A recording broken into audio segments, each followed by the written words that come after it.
l'Union du peuple gabonais et comme vous venez de l'entendre, j'ai été commis par le front pour venir vous présenter sur le détail les différentes procédures engagées par le front d'opposition pour l'alternance pour arrêter l'imposture. Oui, c'est une imposture qu'il faut arrêter avant toute chose. Le Gabon est une république sérieuse qui ne peut pas s'accommoder de l'imposture. C'est pour cette raison que, avant 2016, toute affaire cessante, on doit arrêter l'imposture, mettre l'imposteur de côté pour que les citoyens honnêtes et libres puissent effectivement concourir à l'expression du suffrage.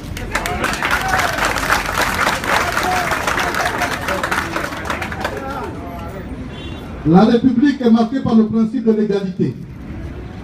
Égalité devant la loi, égalité devant l'élection, égalité devant toute chose. On est tous égaux. Et le principe d'égalité devant l'élection commande que dans le dossier de chaque candidat, il y ait un acte de naissance régulier. Le président l'a dit, l'acte de naissance, c'est l'instrument, c'est le support de sociabilité. Pour aller à l'école, vous devez présenter l'acte de naissance. C'est cela qui fait que vous devenez socialement intégré à votre école. Pour pouvoir entrer dans la vie active et bien sûr solliciter un emploi, vous devez constituer un dossier avec un acte de naissance. C'est cela qui vous intègre dans la société. Pour aller à l'élection, il faut présenter un acte de naissance. En 2009, il y a eu l'élection du président de la République, élection anticipée. Chacun des candidats était tenu tout naturellement, entre autres pièces, de présenter un acte de naissance. Il se trouve que, de tous les candidats, un seul a présenté un acte de naissance particulièrement curieux. Quelles sont les curiosités de cet acte de naissance? Monsieur Ali Bongo Ondimba est né quelque part. Il serait né à Brazzaville le 9 février 1959 à la suite, dit-on, d'une césarienne, alors que la césarienne n'existait pas encore, en tout cas n'était pas de pratique.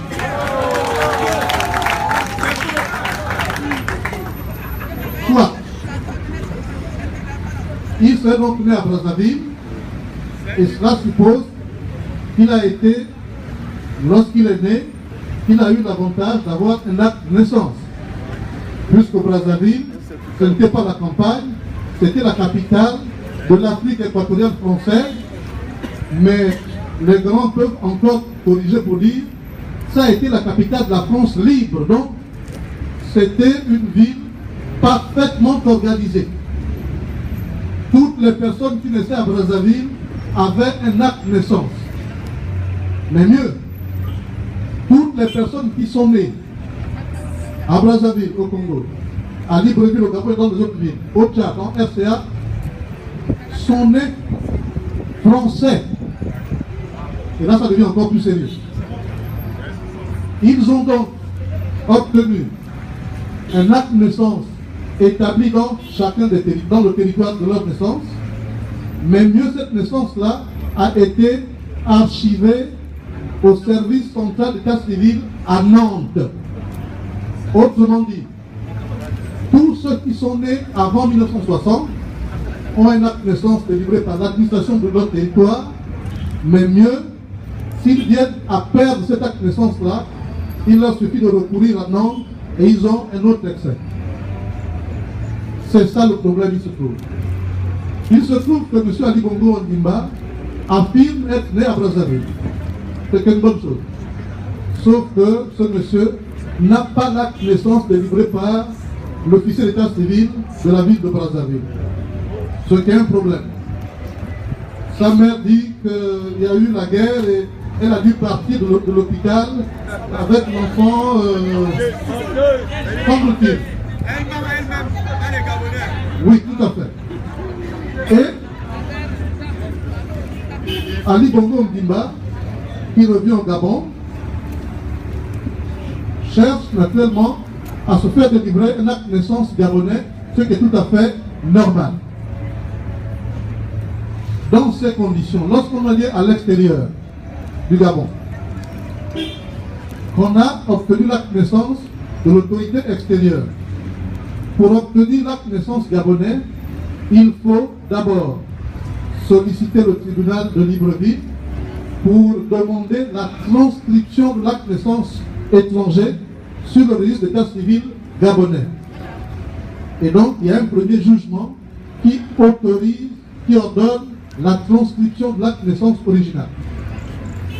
Lorsque le tribunal a autorisé cela, la loi dit, vous devez aller à la mairie du premier arrondissement de la ville de Libreville. C'est la seule mairie que la loi à qui la loi a autorisé de procéder aux retranscriptions. Et c'est là le problème. Parce qu'il se trouve que quoi? Il se trouve que l'acte de naissance présenté par M. Ali Bongo Ondimba indique qu'il est né à Brazzaville, ce qui est une bonne chose. Mais cet acte-là, plutôt que d'être retranscrit à la mairie du premier arrondissement, a été établi par le maire du 3e arrondissement. Et là, il y a un problème. Là, il y a un problème. Pour faire la lumière là-dessus, un membre éminent du front, M. Luc Bongonsi, qui n'est pas là, mais il se fait excuser.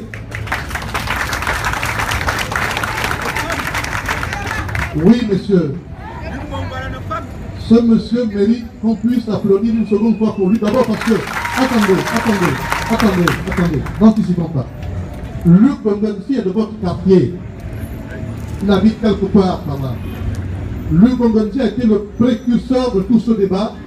Et là, je voudrais que vous vous leviez ici, et que nous puissions applaudir à rompre.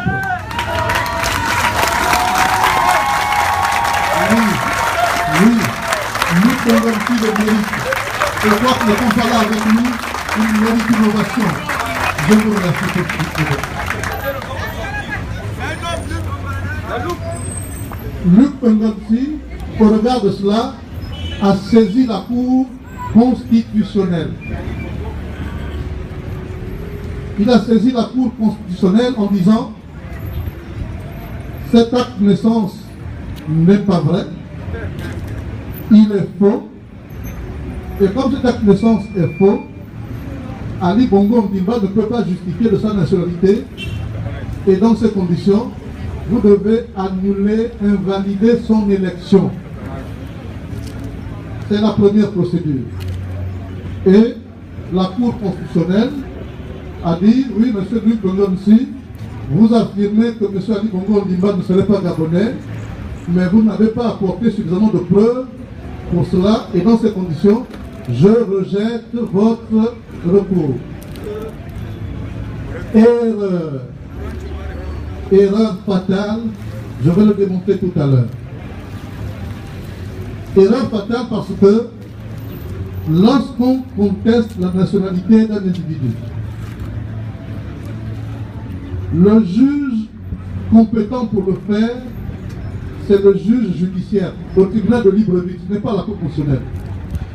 Et donc si la Cour veut rendre la justice de manière normale, la Cour doit arrêter l'examen du contentieux électoral parce qu'elle n'a que compétence sur le contentieux de l'élection et renvoyer les affaires chez le juge judiciaire qui a vocation à se prononcer sur la contestation de nationalité. C'est ça le bon droit. La Cour a dit non, si j'envoie là-bas, je ne suis pas très sûr, ils peuvent mal juger. Alors la Cour a retenu l'affaire et dans la manière de trancher, là également la loi a défini une procédure. Lorsqu'on vous conteste la nationalité, la charge de la preuve est inversée. Parce que sous le principe, la loi dit, celui qui allègue un fait doit rapporter la preuve, doit administrer la preuve de ce qu'il affirme. Sauf que, en matière de contestation de nationalité, la charge de la preuve est inversée. C'est à celui dont la nationalité est contestée qu'il incombe la preuve de pouvoir faire la nationalité gabonaise.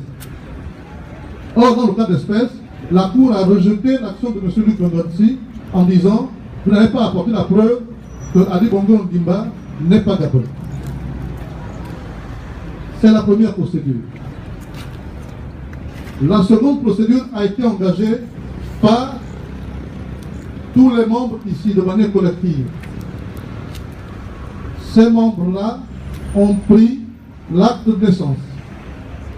Ils sont allés voir le tribunal de Libreville en disant « Monsieur le Président du tribunal, cet acte de naissance ne nous paraît pas convenable. Pour cette raison, nous nous inscrivons en faux contre cet acte de naissance. »